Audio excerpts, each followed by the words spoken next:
ಪ್ರೀತಿಯ ಎಲ್ಲ ನಮ್ಮ ಅಕ್ಕ ತಂಗಿಯರಿಗೆ ರಕ್ಷಾಬಂಧನದ ಶುಭಾಶಯಗಳನ್ನು ಕೋರುತ್ತಾ, ಹಾಗೆ ರಕ್ಷಾಬಂಧನದ ಮಹತ್ವ ಏನು, ಮಹಾಭಾರತದ ಕಾಲದಲ್ಲಿ ರಕ್ಷಾಬಂಧನಕ್ಕೆ ಇಷ್ಟೊಂದು ಮಹತ್ವ ಇತ್ತು ಅಂತ ಸ್ವಲ್ಪ ಕೇಳೋಣ ಬನ್ನಿ.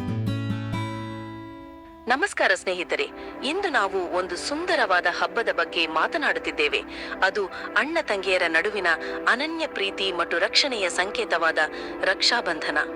ಸಾಮಾನ್ಯವಾಗಿ ರಕ್ಷಾಬಂಧನ ಎಂದರೆ ತಂಗಿ ಅಣ್ಣನಿಗೆ ರಾಖಿ ಕಟ್ಟುವ ದೃಶ್ಯ ನಮ್ಮ ಕಣ್ಮುಂದೆ ಬರುತ್ತದೆ. ಆದರೆ ಈ ಹಬ್ಬದ ಮೂಲ ಮಹಾಭಾರತದಂತಹ ನಮ್ಮ ಪ್ರಾಚೀನ ಗ್ರಂಥಗಳಲ್ಲಿಯೂ ಹೆಣೆದುಕೊಂಡಿದೆ ಎಂಬುದು ನಿಮಗೆ ಗೊತ್ತೇ? ಬನ್ನಿ, ಮಹಾಭಾರತದಲ್ಲಿ ರಕ್ಷಾಬಂಧನದ ಕುರಿತಾದ ಒಂದು ಸುಂದರ ಪ್ರಸಂಗವನ್ನು ನೋಡೋಣ. ಮಹಾಭಾರತದ ಯುದ್ಧದ ಸಮಯದಲ್ಲಿ ಕೃಷ್ಣನು ಸೌಂದರ್ಯ ಮತ್ತು ಶಕ್ತಿಯ ಪ್ರತೀಕವಾದ ಚಕ್ರಾಯುಧವನ್ನು ಬಳಸುತ್ತಿದ್ದ. ಒಮ್ಮೆ ಶಿಶುಪಾಲನ ವಿರುದ್ಧ ಚಕ್ರವನ್ನು ಪ್ರಯೋಗಿಸಿದಾಗ ಚಕ್ರವು ಶಿಶುಪಾಲನ ಶಿರವನ್ನು ಛೇದಿಸಿತು. ಆದರೆ ಈ ಪ್ರಕ್ರಿಯೆಯಲ್ಲಿ ಕೃಷ್ಣನ ತೋರು ಬೆರಳಿಗೆ ಗಾಯವಾಯಿತು. ರಕ್ತಸ್ರಾವವಾಗಲು ಪ್ರಾರಂಭಿಸಿತು. ಅಲ್ಲಿದ್ದ ಎಲ್ಲರೂ ಆ ಗಾಯವನ್ನು ನೋಡಿ ಕೃಷ್ಣನ ವೇದನೆಯ ಬಗ್ಗೆ ಚಿಂತಿಸುತ್ತಿದ್ದರು. ಆ ಸಂದರ್ಭದಲ್ಲಿ ಪಾಂಡವರ ಪತ್ನಿ ದ್ರೌಪದಿಯಲ್ಲಿದ್ದಳು. ಅವಳ ಮನಸ್ಸು ತಕ್ಷಣವೇ ಪ್ರತಿಕ್ರಿಯಿಸಿತು. ತನ್ನ ಸೀರೆಯ ಅಂಚನ್ನು ಹರಿದು ಗಾಯವಾಗಿದ್ದ ಕೃಷ್ಣನ ಬೆರಳಿಗೆ ಸುತ್ತಿದಳು.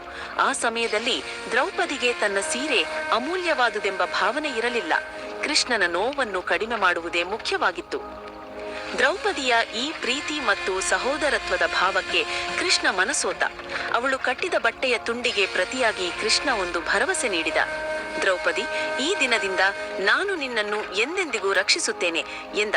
ಈ ಭರವಸೆಯೇ ನಂತರದ ದಿನಗಳಲ್ಲಿ ಸಾಕಾರಗೊಂಡಿತು. ಕುರುಸಭೆಯಲ್ಲಿ ದುಶ್ಯಾಸನನು ದ್ರೌಪದಿಯ ವಸ್ತ್ರಾಪಹರಣಕ್ಕೆ ಪ್ರಯತ್ನಿಸಿದಾಗ ಅಸಹಾಯಕಳಾದ ದ್ರೌಪದಿ ಕೃಷ್ಣನನ್ನು ಪ್ರಾರ್ಥಿಸಿದಳು. ಆಗ ಕೃಷ್ಣನು ತನ್ನ ಭರವಸೆಯನ್ನು ನೆನಪಿಸಿಕೊಂಡು ಅವಳ ಮಾನವನ್ನು ಉಳಿಸಲು ಅವಳಿಗೆ ಅಂತ್ಯವಿಲ್ಲದ ಸೀರೆ, ಅಂದರೆ ಅಕ್ಷಯಾಂಬರ ಪೂರೈಕೆಯನ್ನು ಮಾಡಿದ.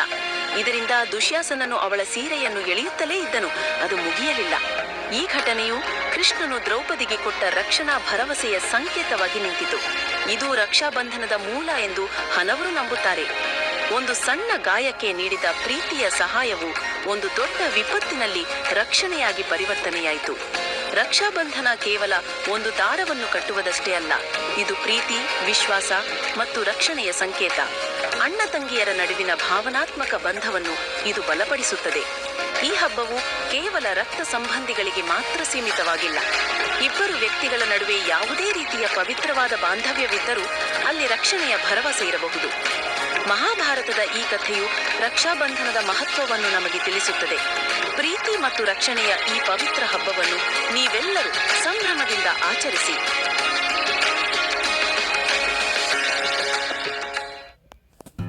ಎಲ್ಲರಿಗೂ ಮತ್ತೊಮ್ಮೆ ರಕ್ಷಾಬಂಧನದ ಶುಭಾಶಯಗಳು.